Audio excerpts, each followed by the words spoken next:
Hello, welcome back. In this lesson, you will learn how to give instructions, advice, express a comment, give a direction, or how to do requests. To build such sentences, you need to know this grammatical construction. A verb stem plus 십시오 or 의십시오. If a verb stem ends with a vowel, use 십시오, and if it ends with a consonant, use 의십시오. Let's take a look at a few examples. Please go to that direction or site. 저쪽으로 가십시오. Please sit down here.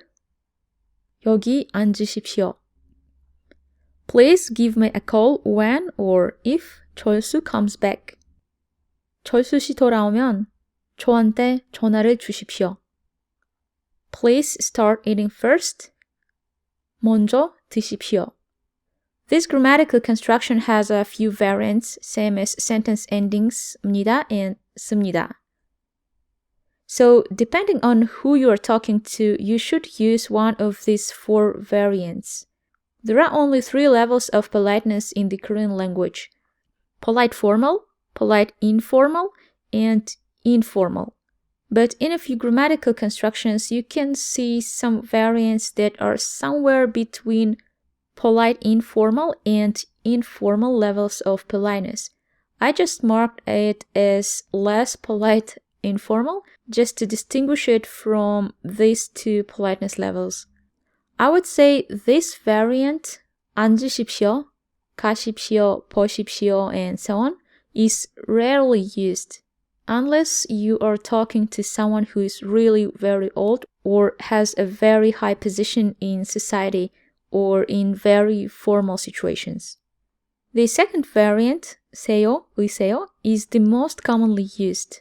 And yeah, this grammatical construction, 세요, 의세요, is also used as an honorific particle.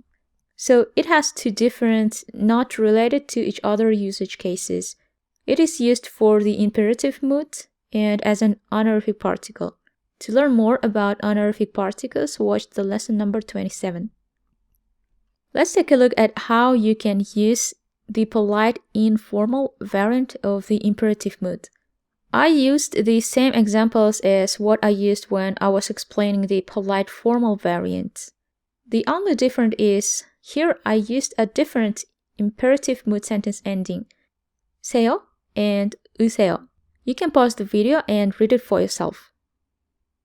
You may wonder if 세요 and 의세요 has 2 different usage cases, one to show respect, and another one is to express a comment, give advice, instructions, etc. So how do I distinguish if a person is just showing his respect to me or he's giving me instructions or a comment? Well, you can easily know it from his intonation and from the context. The third variant is 아요, 어요, and 여요.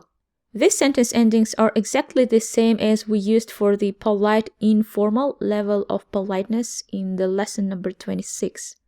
Again, to distinguish if a person is just showing you respect or if he is giving you instructions, you can know it from his intonation and the context. Go to that direction, site. 저쪽으로 가요. Sit down here. 여기 앉아요. Give me a call when or if 철수 comes back. 철수 씨 돌아오면 나한테 전화를 줘요. Start eating first. 먼저 먹어요. I want to draw your attention to a few things. Here, I no longer use the word please in English sentences because this variant of the imperative mood is more like a comment or order in a polite way. For this reason, since it is more like a comment, you should never ever use it when you talk to strangers or someone who is older than you. In Korea, you cannot command or tell what to do to someone who is older than you. It is unmannered and rude. Also, in the previous examples, I used 저한테 and 드세요.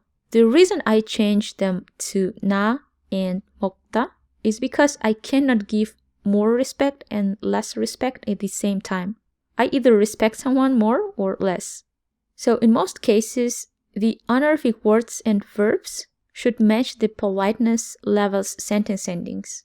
But actually, yeah, in some situations you can say something like 먼저 드셔요. Once you get more familiar with the Korean culture and language, you will have a sense for such nuances. And the last variant has the same sentence endings as what we use for the informal level of politeness. They are a, or 여. Go to that direction. 저쪽으로 가. Sit down here. 여기 앉아. Give me a call when or if 철수 comes back. 철수 씨 돌아오면 나한테 전화를 줘. Start eating first. 먼저 먹어. I hope you clearly understood how to use this grammatical construction. If not, feel free to ask me questions.